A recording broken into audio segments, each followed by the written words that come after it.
IPS ಅಧಿಕಾರಿಯಾದ 9 ವರ್ಷದ ಬಾಲಕ.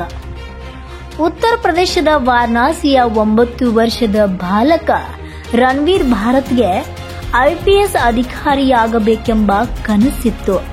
ಆದರೆ ಆತ ಬ್ರೈನ್ ಟ್ಯೂಮರ್ ಕಾಯಿಲೆಯಿಂದ ಬಳಲುತ್ತಿದ್ದು ಅದು ಸಾಧ್ಯವಾಗುತ್ತಿಲ್ಲ.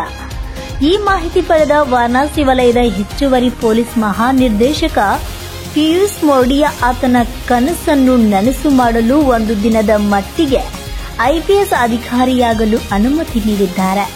ಹಾಗಾಗಿ ಬಾಲಕ ಖಾಕಿ ಸಮವಸ್ತ್ರ ಧರಿಸಿ ಐಪಿಎಸ್ ಅಧಿಕಾರಿಯ ಸೀಟಿನಲ್ಲಿ ಕುಳಿತುಕೊಂಡು ಅಧಿಕಾರಿಗಳಿಗೆ ಹಸ್ತಲಾಘವ ಮಾಡಿದ್ದಾನೆ. ವರದಿ Vithal Bhajantri, EK first news.